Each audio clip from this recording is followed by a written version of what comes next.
go ahead and get. So as I said, my name is Jennifer Burrows, and welcome again to the 2023 Parent Webinar Series hosted by the Winner's Circle Inc. and Camp Transition. And this series is all about empowering and equipping parents and guardians to be better able to support your child or ward at the respective stage of their academic journey. I am so very thankful to be a part of this series. And it's been a good one so far. Our first session kicked off last Wednesday evening. And so this evening, we are going to have session 2. And Miss Shelley Herbert is going to be the featured speaker of the event. But before we get into it, I will just go ahead and start us off with a word of prayer. All right, so Heavenly Father, we thank you for this day. I thank you for bringing us all together to receive strategies and wisdom from above so that each parent and each guardian is just better equipped to support their child to the best of their ability in this upcoming term. I ask that you would give Ms. Herbert, the speaker, the strength and the wisdom to share with us all. And we just give you thanks for life and all of the blessings that you endow on us daily. We thank you, Heavenly Father, in Jesus' name. Amen. Amen. All right. So we are going to jump in, and I am going to pass it over to Madam Justice Barbara Cook-Aline, who is the founder of In the Winner's Circle Inc., and she will give her opening remarks today. So welcome, Madam Justice, welcome. You're still muted.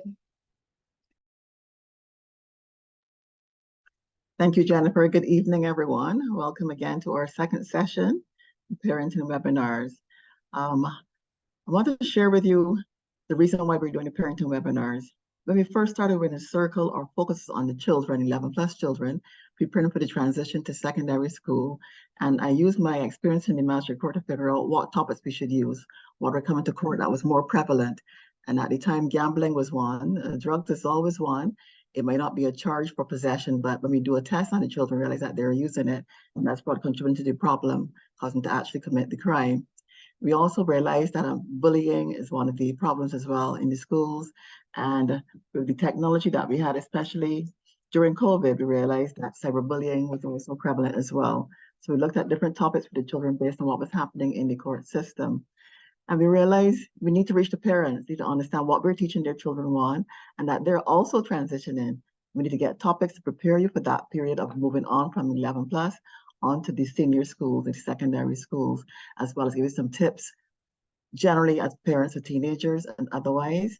And we thought it important we should have this done in the summer when you have more time to relax on the weekend, on the Saturday, to come in and just join us on the webinars and hear our speakers who are very experienced in each of their topics and ask your questions and share as well. So I'm glad to have you with us today. This topic today be held by Ms. Herbert, a very experienced person, and she's going to inform you of how you can be the best chairperson for your child. And that is very critical in a child's upgrowing. So thank you, Jennifer. I hand over back to you. Thank you, Madam Justice, and thank you for just putting on this webinar so that each parent can be better equipped. Thank you. All righty, so without further ado, Miss Herbert is a teacher of English language, literature, and theater arts, all to the CSEC level. And she is also a teacher of communication studies and literatures in English up to the CAPE level. She has been an educator for over 17 years, most of which were spent at the St. Michael's School. For the last 5 years, she has been working in the capacity of year head, specializing in the transition of first-year students to the world of secondary school. As aforementioned, Ms. Herbert will be speaking on the topic of supporting your child and how to be their best cheerleader. So Ms. Herbert, welcome to the series and over to you. Thank you so very much, Jennifer. Good afternoon, parents. As Jennifer would have said, my name is Shelley Herbert, and I'm here to share with you my experiences from having been a first form year head for a number of years.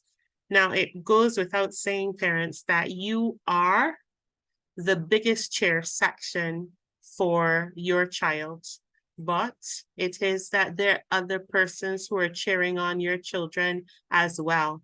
It would be the teachers, the leadership team at the various schools, as well as the Ministry of Education.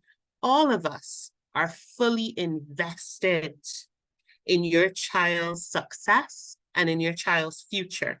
And so it's so important that as cheerleaders, we are cheering harmoniously. Unfortunately, that does not always happen. And so I just want to share with you a few tips that could help, not only for you to help motivate your child, but also to foster good relationships with the school. So first and foremost, I think it's important to encourage your son or your daughter to see that his or her new school is the best fit for that child, that it is a safe space. And in that space, you need to communicate the fact that you firmly believe that persons there are going to help your child not only to grow, but also to fulfill their dreams. It must be that the communication is positive, because you need to bear in mind that your child could be there in that institution for 5 to 7 years if it's a CAPE level institution. And so it is important to let that child see that you believe in that school and that you see the school now as an extended part of the child's family, and by extension, an extended part of your family. So from as early as orientation, arm yourself with questions, things you don't know about the school, find out, ask, so that you can speak as an authority to your child, being able to give them examples about the history of the school and the persons who would have come out from that institution.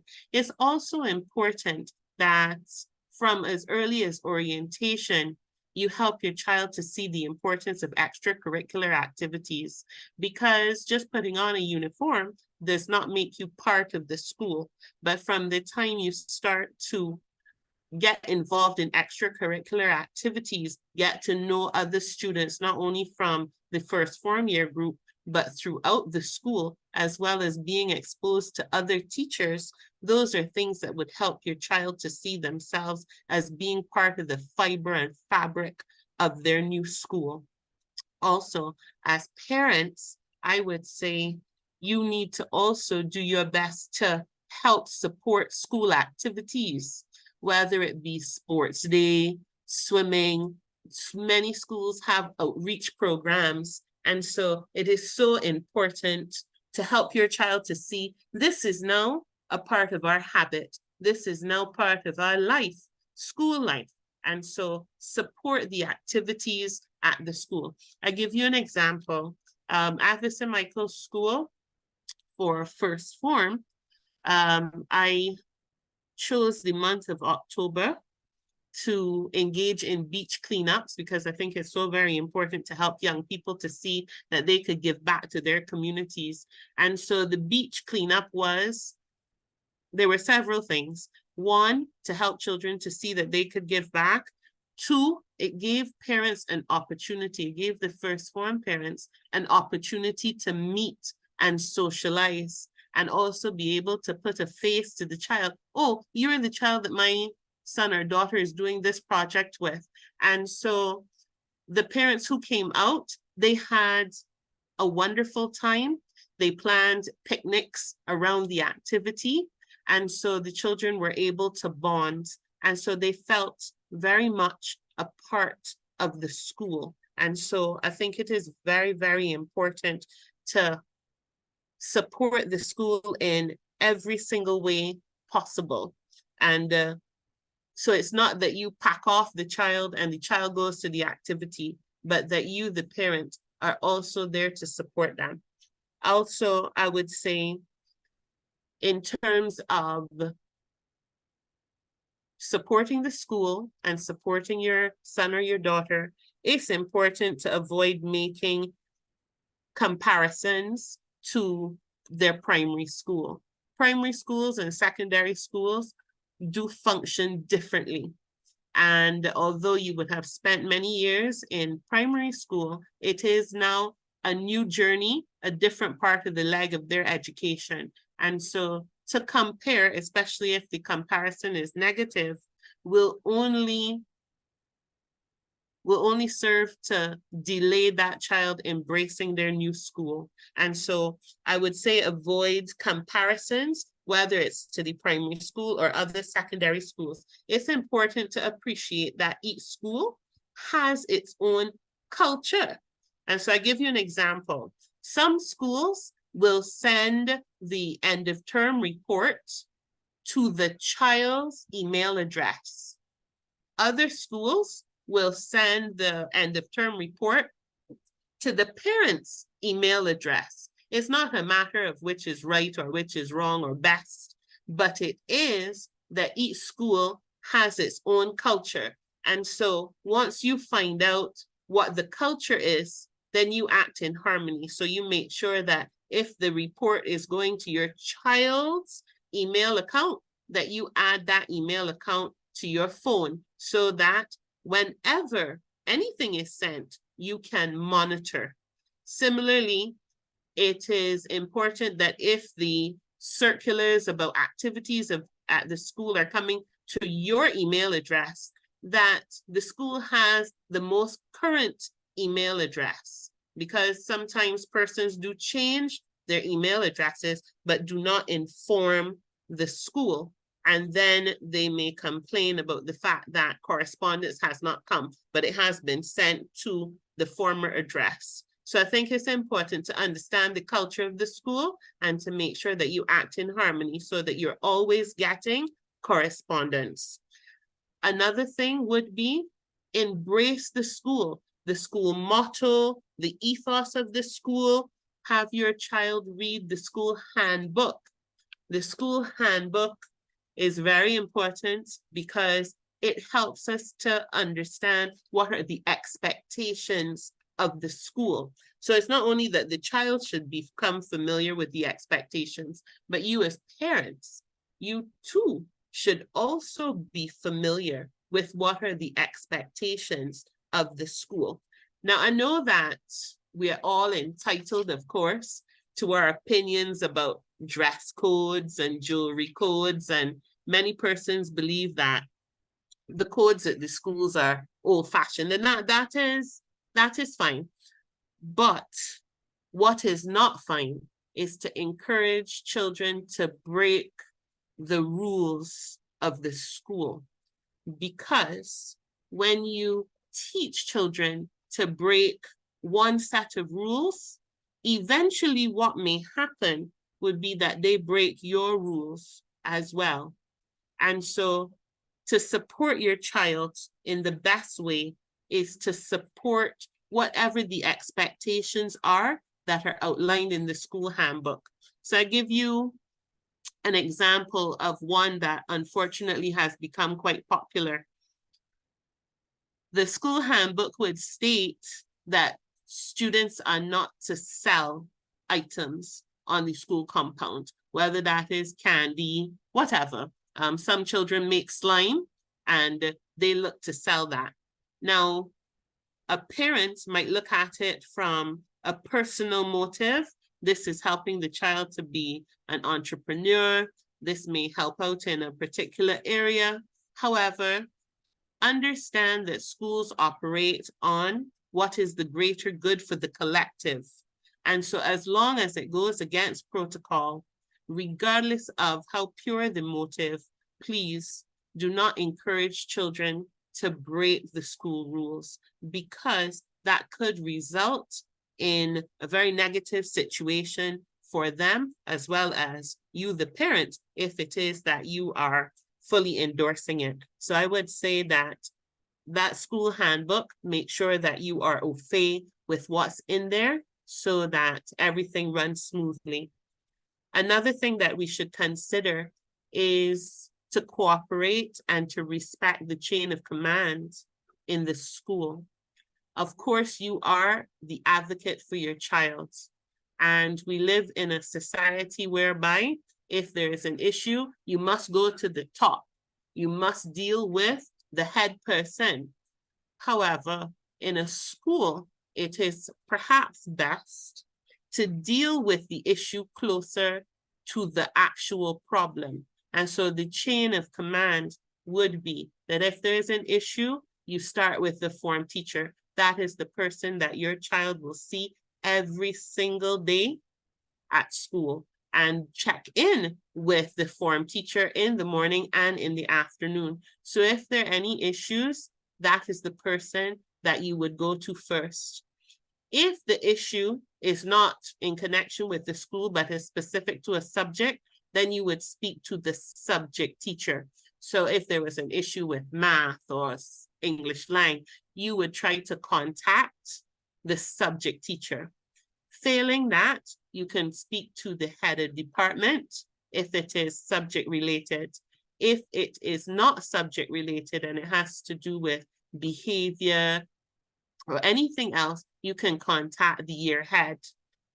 Failing that, you can contact the deputy, and then as a last resort, the principal. Unfortunately though, the trend now is to bypass everybody.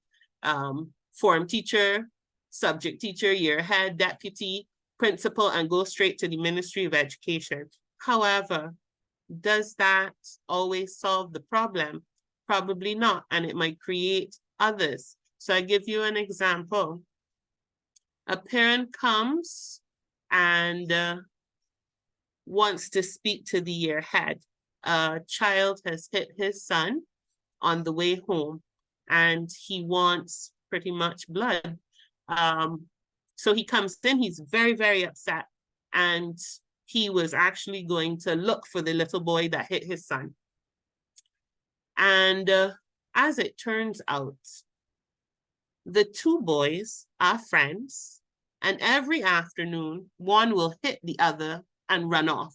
So this particular day, it just so happened that his son was the one that was tagged, but the son was having a bad day, something about a test. He wasn't happy with his day. So when he went home and the father saw him, he said, this boy hit him.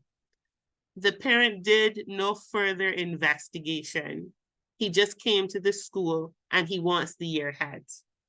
When it was investigated, just what I said, the two boys are friends. This is something that they do on the daily, hit one another and run off. Had the parent actually kind of dug a little deeper, he would have recognized that the child was actually upset about the math grade that he didn't want to discuss, and so was using that particular situation. So I think that as parents, it is a matter of digging a little deeper, making sure that you fully understand all the sides of the issue, and then respect the chain. Because had that gone to the form teacher, knowing the relationship between the boys, could have said, but they do this all the time. And that would have quelled any of the issues, but it went higher only to go back lower. And so the closer you are to the issue, have it solved at that level would be my recommendation. Also, as you chair your son or your daughter, you could join and become an active member of the school's PTA. It is through the PTA that if there are any issues, you could become someone who is actively involved in finding the solution to those issues. And so part of school life for a parent would be to join the PTA. PTAs are very beneficial. And of course, the PTA is another chairing section for all students. I do know, though, that parents are pressed for time. And so sometimes joining PTAs are quite time consuming. And so many people opt out of it. So if you cannot join the PTA and the school does not actively create WhatsApp chats for parents, you could go about creating your own WhatsApp chat for your child's form.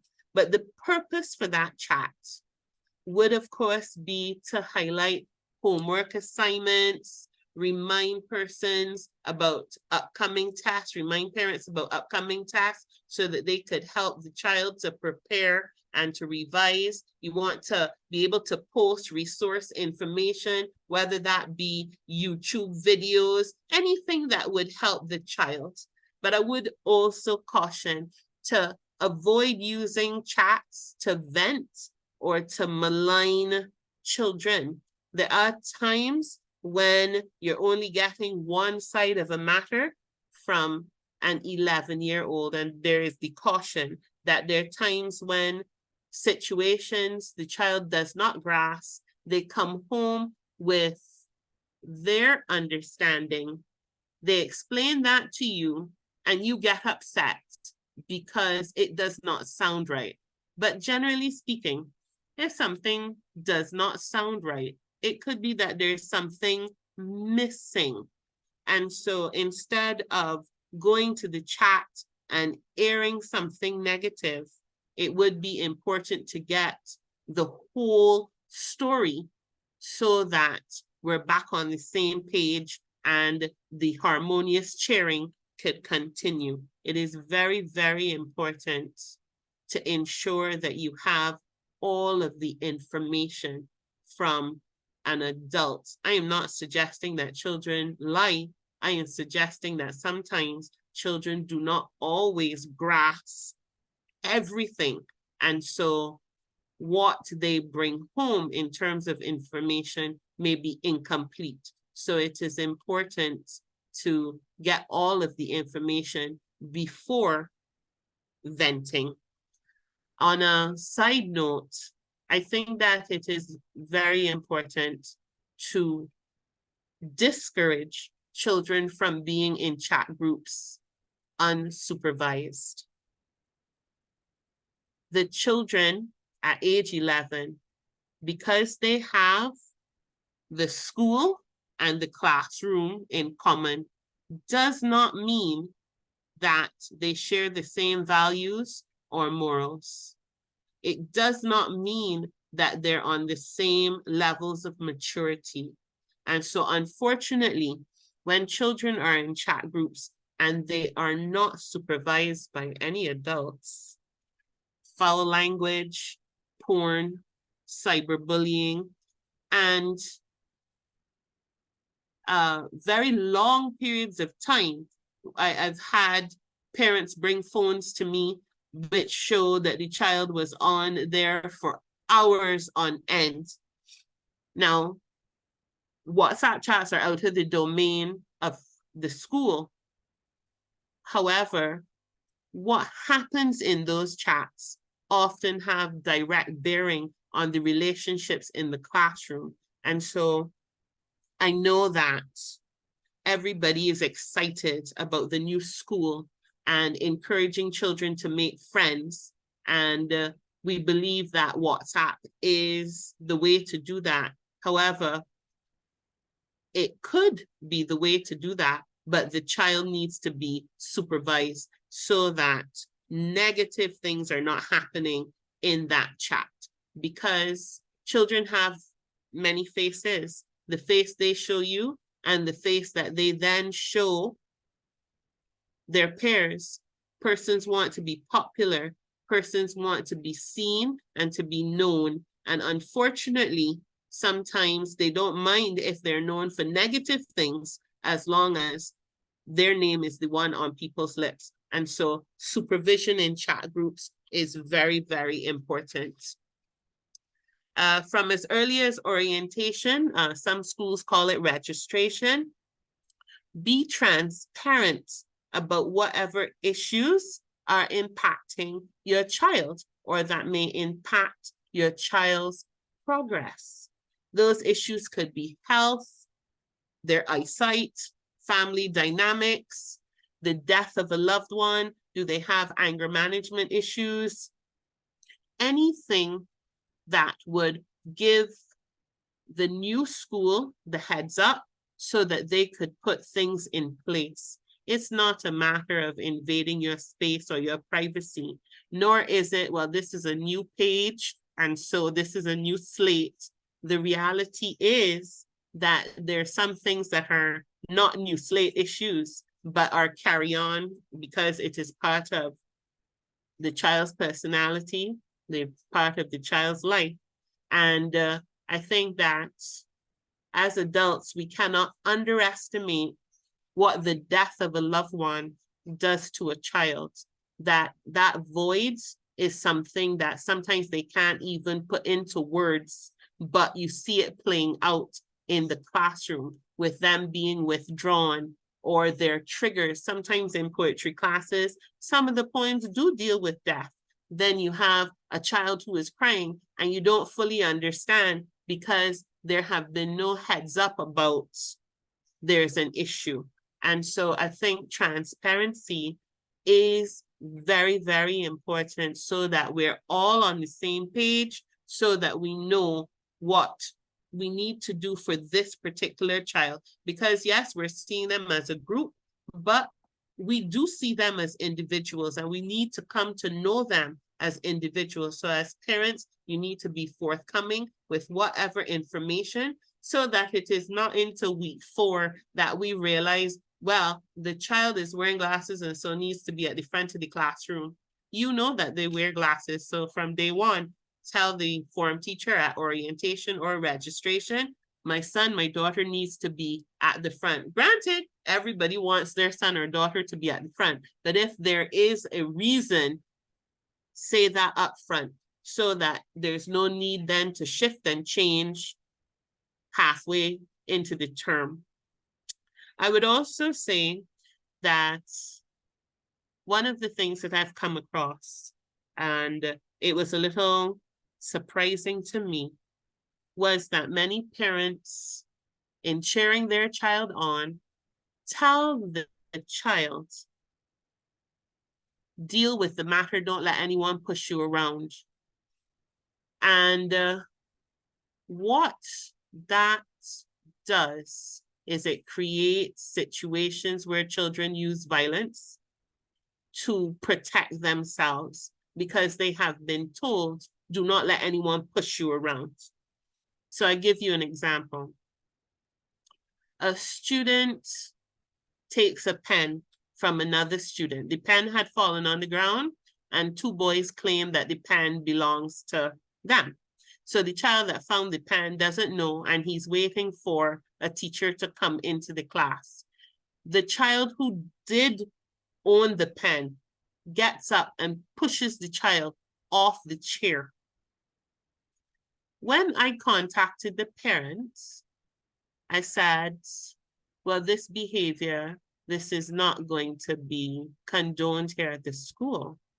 And the parent said to me, Miss Herbert, you protect your property how you see fit. My son will protect his property how he sees fit. Now, clearly, there's a problem, because to push that child off of a chair is assault. And so we cannot have situations where you give your child license to, quote unquote, protect themselves, because it can result in something violent and unnecessary. And the reality is that at age 11, it now starts being a school issue. The parent of the child who was pushed off the chair could have brought in the police for the assault.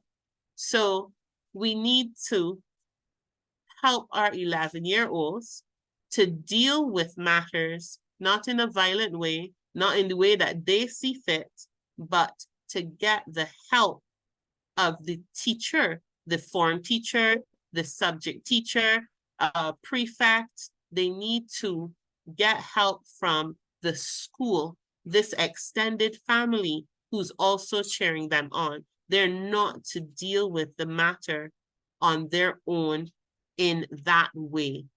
And it could be something simple. A parent said to her daughter, well, when I was at school, this girl used to pull my hair, and one day I had enough and I bit down on her hand Now, was this parent telling the child, go bite somebody? Technically, no. But what the child heard was, if there is a situation that you need to establish control over, if it means that you bite, go right ahead. And that is exactly what happened. During lunch, a little boy is playing with his desk lid and he's pulling it up and down. Of course, that would be annoying, but it's lunch and it's his. The child asked the boy to stop. He didn't. And with that, she bit his hand. And when we had the parent conference, the child said, but my mom said, you know, this thing with the girl and she bit her hand, and the parent was lost. But this is not what I intended. So we need to be careful, the stories that we share. And if you are sharing stories like that, make sure that the message is clear that violence is not the way, and that at all times get the help of an adult or someone who is older. Violence is never, ever the answer. Also, because we are living in a digital age, parents have armed students with cell phones, tablets, laptops, etc. And when the child comes into school, they cannot separate themselves from the device.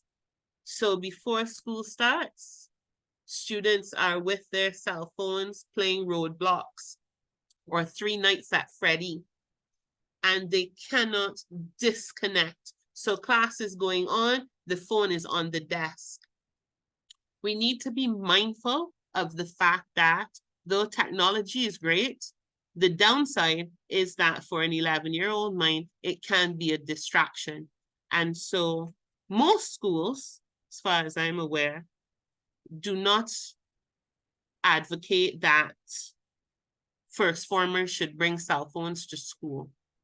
And I think that that is one of the expectations.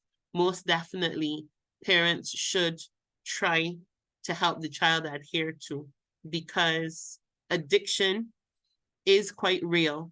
And many children over the summer have spent most of their time on their devices. So as class begins, withdrawal is going to be real. If it is that you're not separating them from their devices all now, come September 18th, it is going to be quite difficult. But please note that websites like Discord,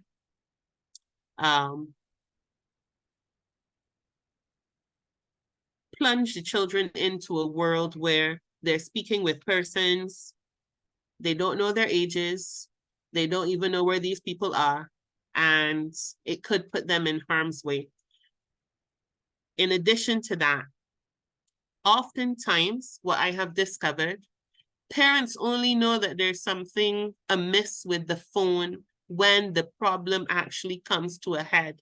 So it is after the thing that could have been avoided happens that the parent goes back through the phone to see their child is being primed for a sexual activity, or they have been cyberbullied. But the phone, though you may put it in the hands of the child, the phone is very much yours because you paid for it. And so you should be looking through their phones. You should be looking through their emails. You should be looking through their Google Classroom. It is, you should have access to their devices.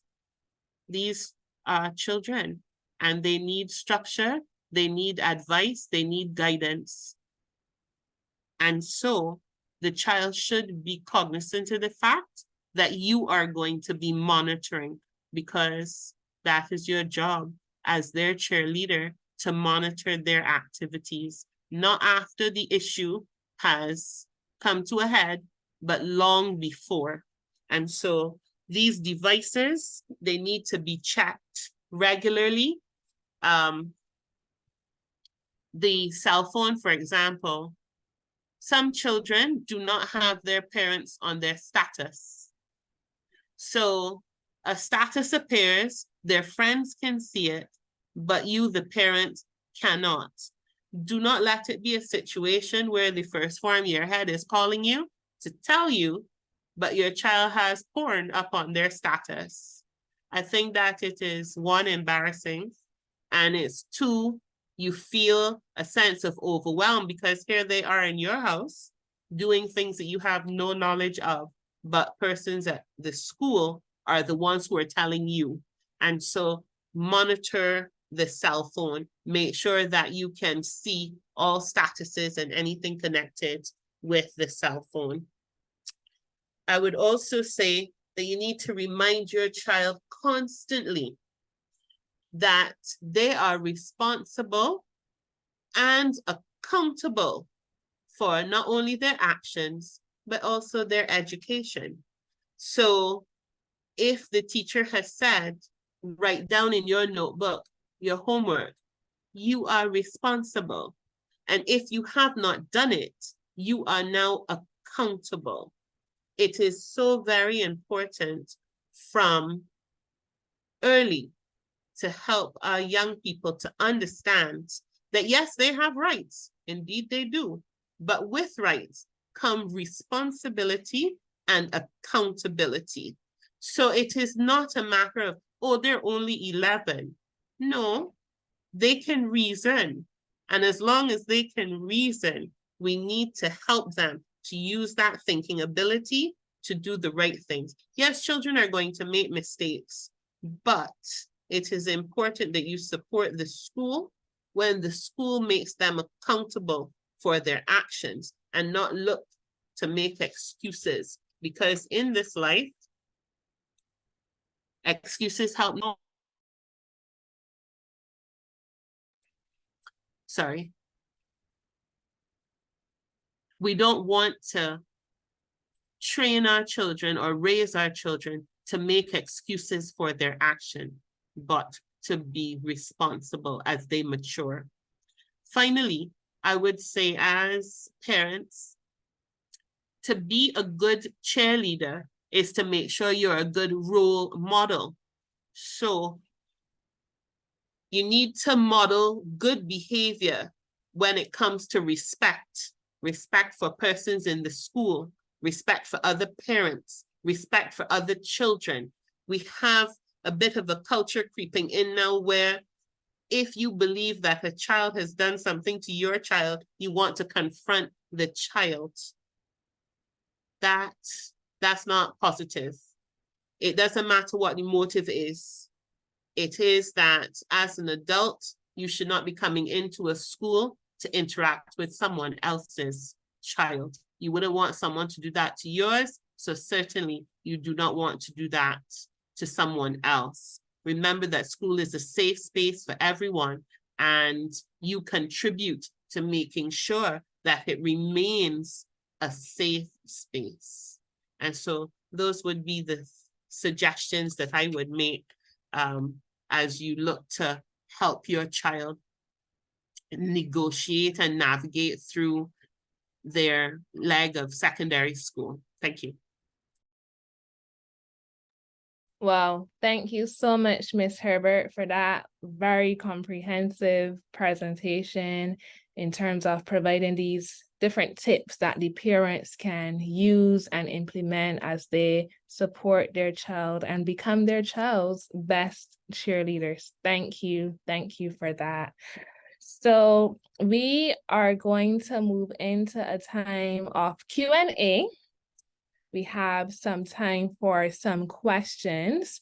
So I'm going to open it up to you, the attendees and the participants, to go ahead and ask those burning questions that you may have had as Ms. Herbert was speaking. If there's anything that you wanted clarification on, if you have any additional questions that you would like to be answered, then I encourage you to take advantage of Ms. Herbert's presence while you have her here. And you can go ahead and either raise your hand using the chat function, and then you can unmute yourself and ask the question. Or if you are unable to unmute yourself during this time, please go ahead and drop your question in the chat.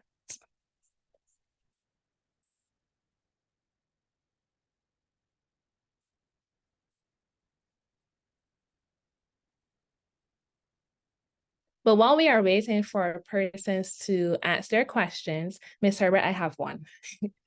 Well, I have two, but I will go ahead and answer mine first before the questions start to come in. So I know at the beginning of your presentation, one of your first points was encouraging the parent to help their child to understand that the school is the best fit for that child.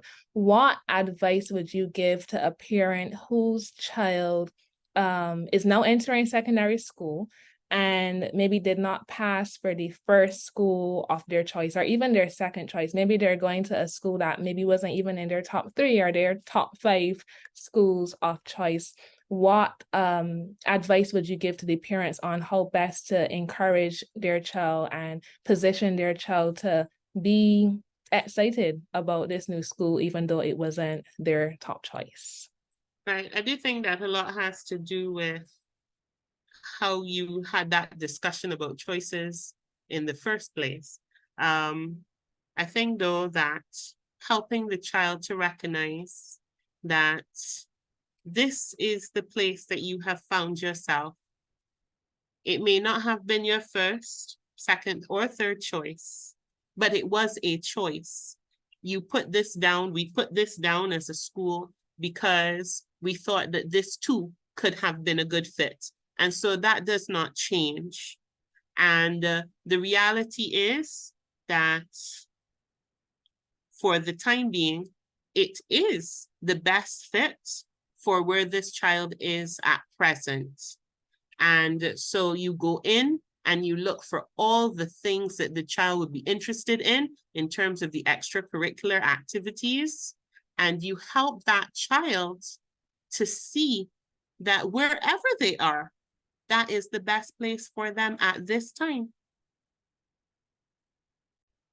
That's good. That is good. That is great.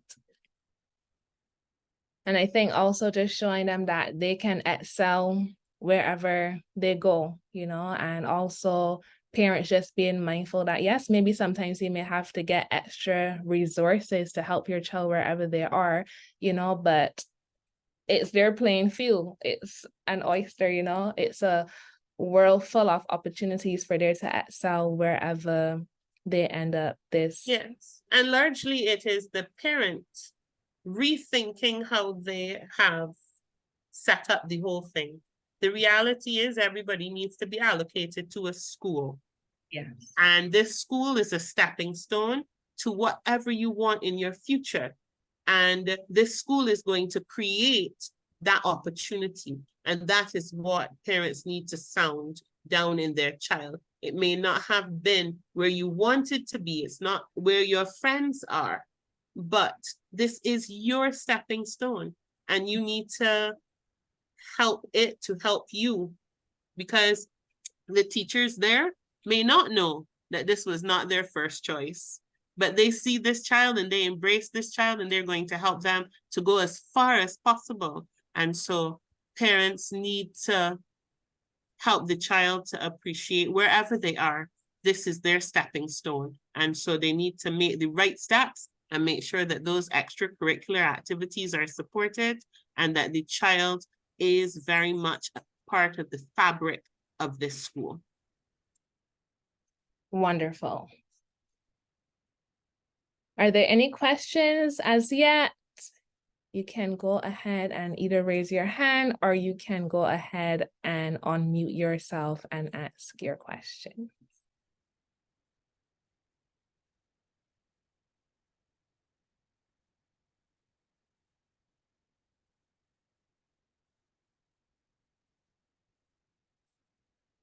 Well, Ms. Herbert, I think you did an amazing job because nobody seems to have any questions at this time. So I will go ahead and ask my final question then and give some persons a chance to answer any questions that they may have. But my question, today's topic is being your child's best cheerleader. You know, what would you say to that parent who wants to be that to their children? They yearn to be that. but the child is at that age where they're starting to maybe close up, or they don't want to open up about certain things to their parents. You know, sometimes when we hit that upper teenage age, maybe the 14, 15, upper secondary school, there are certain things that you may not necessarily want to talk about with your parent. So how can a parent who is willing to go the extra mile in cheering their child on and supporting them through those difficult conversations, what would you tell them? What are some strategies that they can implement to navigate that season where the teenager may not be as forthcoming with information as before? Well, I also think that this is yet another area where the school can help. It is that children do open up to form teachers, subject teachers, teachers of extracurricular activities. If it is a matter of concern, of course, the teachers will reach out to the parent, but especially the extracurricular activities teacher, they do tend to notice the behavioral differences, and they will often ask the child what is going on. And because there's no judgment, children will readily open up to those teachers. So I do think that parents need to keep a running conversation with the form teacher, extracurricular teachers as well. And they may find out information about their child. And so they can think of ways, obviously you wouldn't go and say, well, your teacher told me that, but you could think of ways to incorporate the information that you have heard, whether it is they have now a boyfriend, but that is not something that you endorse. So you could broach the topic of why it is that you believe that. Those kinds of relationships are not desirable at this age, without actually telling them that you do now know that this is the situation. So I do think having an ongoing form of communication with the teachers that can help, as well as your child's friends. You need to be able to communicate with them, because sometimes when there are issues, the friends will be the ones to say, this is my concern. And so it has to be that the parent is willing to listen and not cut off the child. And it is not a matter of judgment, but it is a matter of listening, be that soundboard for the child. This is really good advice. So basically, don't just wait until the parent-teachers meeting, but make sure you have ongoing communication with your child's teachers and their coaches and their mentors and whoever is involved in their lives. Yes, wonderful. All right, so we have a question from Alicia Collymore. You can go ahead and unmute yourself.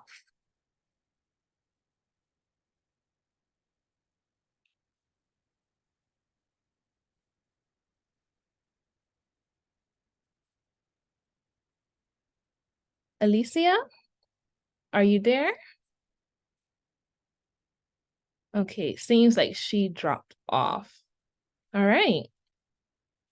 Well, at this time, does anyone have any final questions for Ms. Herbert?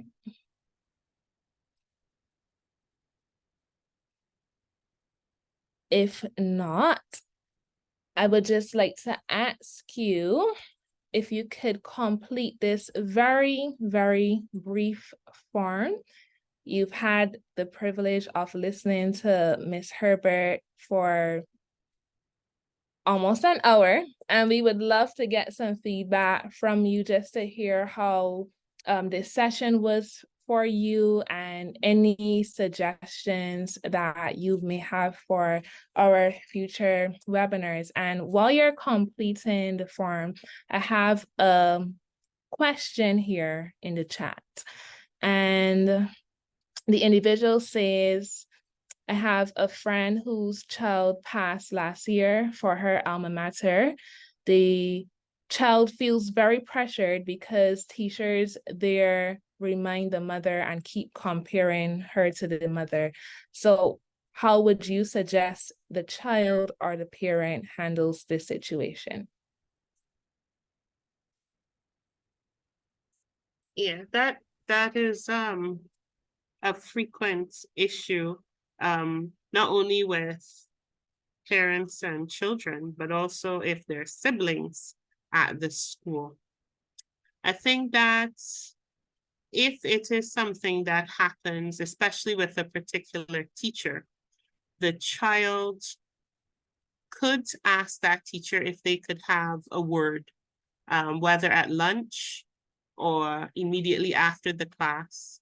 And the child, we have to encourage our children to be advocates for themselves. And the child could allow the teacher or whoever it is to know how they feel about the comparisons. Once somebody is made aware that, because perhaps their intention is to show, well, we have a connection. I know your mom, I know your sister, and that may be why they reference it. So as long as the child is in a position to say to that teacher, please, this comparison, it demotivates me, and I would prefer not to be compared because I'm an individual. I think it's important to let our children know that they can speak up for themselves, and that there are times when all of us need to know that what we have said has demotivated. And so not to be rude, but to share how they're feeling about that particular situation. Wonderful.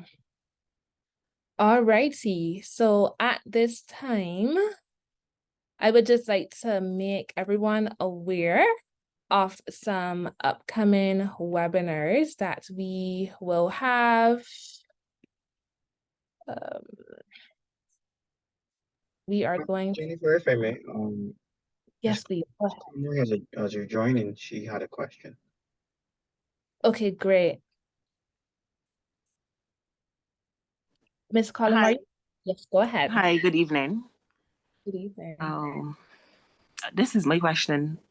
So you spoke about the co-curricular activities. So my daughter came home from orientation and she had interest in at least about 4 or 5 things. So for me, I'm saying you're going into a new school now. You have about 13 courses to do. And my limit for her, I'm saying maybe 1 or 2. So what limit would you put on a child that's not going into school? What would be a sensible? Right. I do appreciate your approach, which would be to start off term 1 with 1 or 2. If you recognize that she's juggling the extracurricular activities and her academic activities well, then you at term 2, you can make a suggestion, well, we're going to do 1 more. And so she now has 3 things in term 2. I do think sometimes it could be quite overwhelming if they sign up for many things. Also too, depending on the afternoons that these activities happen, there are clashes. And so children are immediately put in a place where they have to choose one over the other. So if the after school activities are limited to a few, and you have to know your child, to a few, I do think that does make sense, with the view that we could add, as long as I can see that you can accommodate everything well and that you don't feel overwhelmed. Thank you. So my approach was to let her join something, maybe something like sports, and then something to build character. Right. Maybe girl goods So, or yes, something like that. yes. But she has I told her compulsory would be the ISCF, because it's not after school activity, Right, but that happens during lunch. During lunch. So I say you have to do that one. But then the 2 choices, it will be some type of sport, maybe swimming, and something to build character. That's what I said to her. Right. But also bear in mind, depending on the school, if the school is doing the CCSLC program, here in Barbados, the CCSLC program, in order for you to get the qualification, you have to take part in a club sport, a team sport, right? So it would be important to find out from the school whether the students are going to do the CCSLC program either at the end of second or the end of third form. And so when does the extracurricular activity component, when does that start? In some cases, it may not start until second form. So then it has no bearing on your choices. But for some schools, it may start in first form. So it would be important to find out whether CCSLC is something that the child will be entered for. Okay, I'll have to ask a question. I'm not sure because that wasn't mentioned at orientation. So I'll Right, ask. during COVID, they had stopped the CCSLC examinations, but now that the students are back to school, a number of schools have reactivated their programs. So it really would be to ask about the team component for the extracurricular activity. Okay, thank you so very much. You're welcome. Okay, thank you for your questions.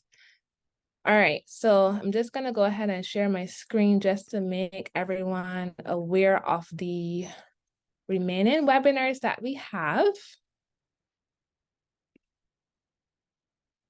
All right, so coming up next Saturday, we have, and this time it's supposed to say 4 p.m. My apologies for that, but there will be a panel discussion and the topic will be realities of secondary school life, what parents need to know. And then we have on the 23rd of September at 4 p.m., we will have Mr. Tony Alton, who is an executive leadership development trainer, coach, and mentor, and he will be speaking on the topic emotionally intelligent parenting. And then lastly, on the 30th of September at 4 p.m., we will have Madam Justice Barbara Cook-Aline, who will be speaking on you, your child, and the law.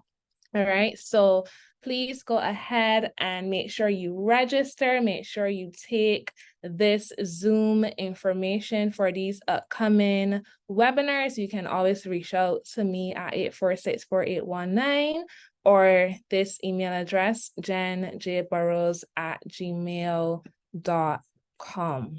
All right, so Miss Herbert, we just want to say thank you so much for being here this evening. Thank you for your time. Thank you for your wisdom. Thank you for your expertise. Thank you in hanging out here and answering some questions for us. We deeply appreciate you. Miss Herbert is one of my past teachers, so I have a special love and appreciation for you always. But thank you so much on behalf of the Winner's Circle Inc. and Camp Transition for being here this evening and sharing such a wonderful, deep, and insight presentation with us. Thank you.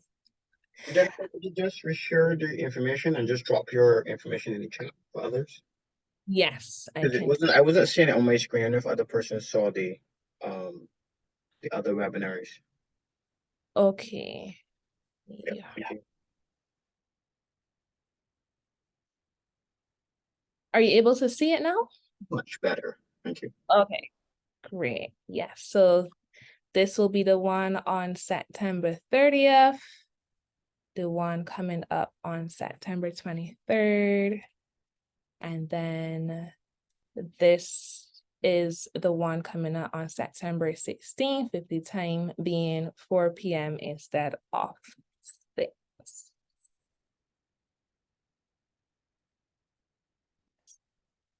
All right, make sure you screenshot, and if you have any questions, you can go ahead and send an email to this address. or contact me at 846-4819. All right. Madam Justice, do you have any closing remarks for us this evening? You are muted. Yes, I am again. Margaret, can I hand over to you. No, that you've joined us. We didn't get to hear you in the beginning.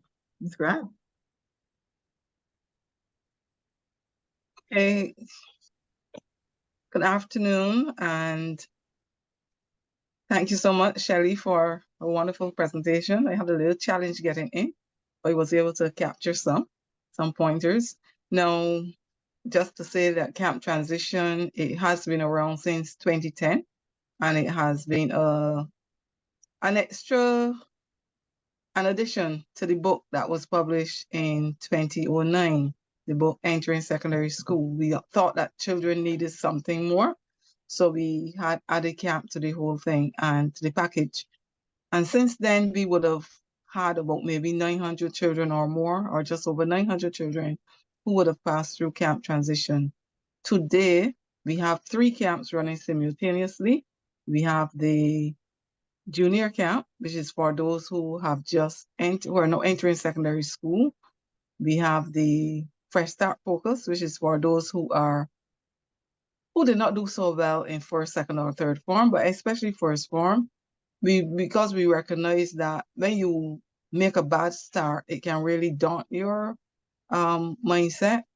It can cloud your mindset. It can daunt your spirit. And we want children to realize, and want parents to realize too, that a bad start does not predict a bad end. And then we have the Career Success and College Preparation Summer Camp, which is for the teenagers, the older ones, 13 to 19 years old.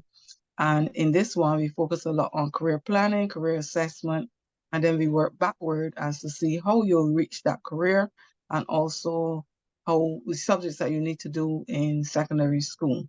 So the whole thing about camp transition is about preparing children throughout secondary school and even beyond.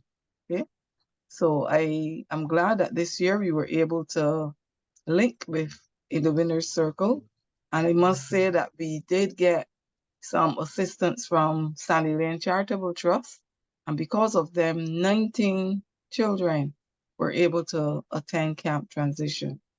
And we are glad that all the reports we have received were excellent.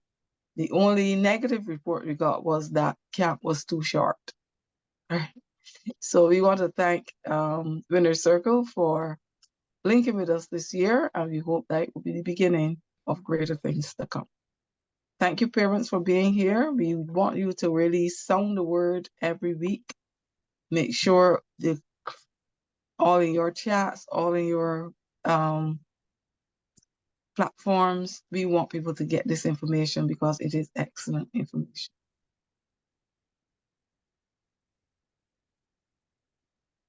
Thank you. Wonderful.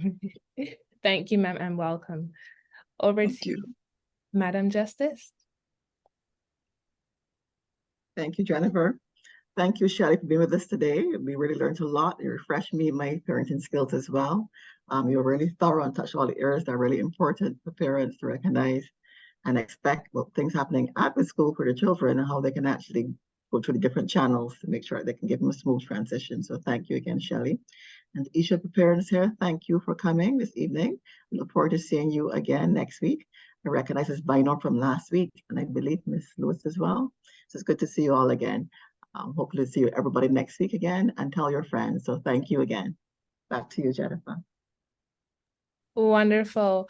All righty, everyone. Thank you again for being here on your Saturday evening when you could be resting. This shows that your children and your wards, their best interest is on your heart. And so we just say thank you for being here. Thank you for your questions. And Corey is in the chat saying, tell a friend to tell a friend. Be sure to do that. Share the flyers, share the webinars with all parents and guardians who you know could benefit.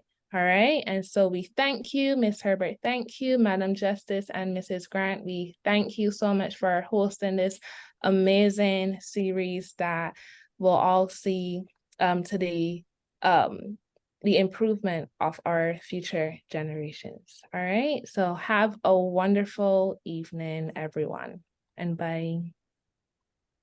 Good evening. Thank you. Evening. Good evening. Bye. Good evening. Prepares children for the transition from primary to secondary school. Are parents involved? Yes, parents are sensitized about the important role they play in this process and their children's development. Winners Circle Inc. helping you be a winner by making the right choice.